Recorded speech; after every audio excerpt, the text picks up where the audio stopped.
New video shows Los Angeles County Sheriff's deputies arresting 29-year-old Eric Holder yesterday. Trampled.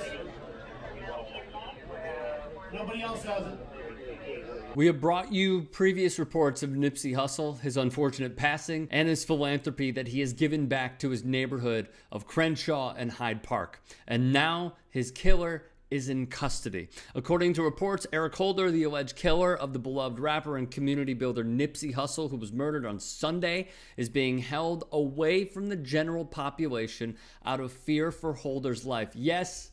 Oh, the absolute irony in this entire case. A man who murdered someone, an activist, a community organizer, a civilian of Los Angeles, and neighborhood friend of Crenshaw is being protected for killing someone dead in the street. TMZ learned through their sources that Holder is currently being held in solitary confinement. He's going to be there a very, very long minute because reports were that his bail was set at over $7 million. And today, Thursday, Holder is set to make his first court appearance, according to KTLA. Like the police isolating Holder, they feared for his life with the general population. So they mandated that he surrender before the streets of Los Angeles, who had their pitchforks and many other weapons, pissed off that they were going to find him and have their own form of justice, the form of street justice, take matters into their own hands, holding the deck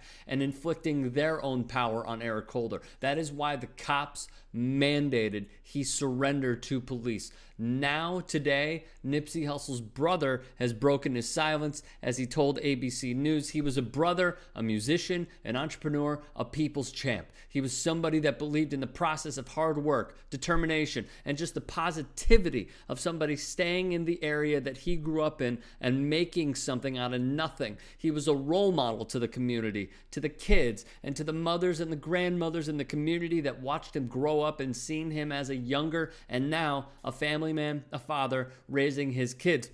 People always asked him, why do you have something in this area? Why don't you leave and do something else? His brother told ABC News, but he was murdered while he was in a parking lot hanging out, selling CDs, and that's the area that he felt attached to and did everything in the area and ended up buying a lot and rehabilitating, opening up businesses, and just became a landmark for everybody. So why does this hurt so much?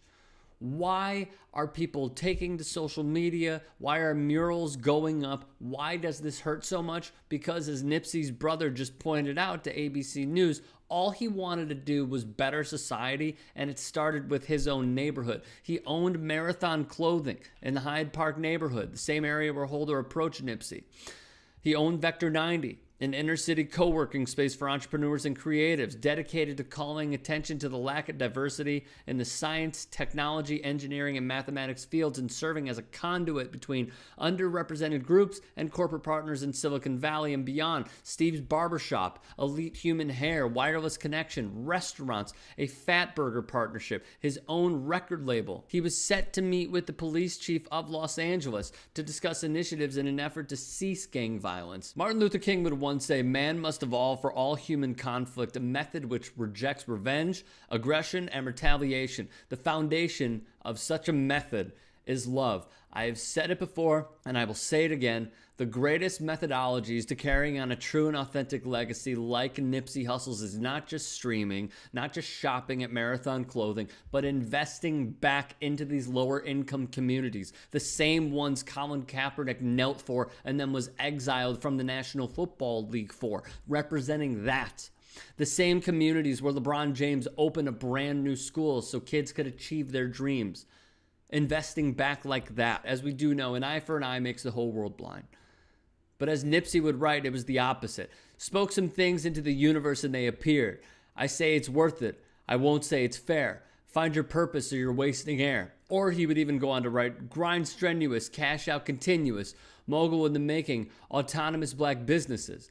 Broken culture that we lost all of them in. Elevated innovation over ignorance. I represent it. Nipsey had his own purpose. Now it is our purpose to carry on that legacy.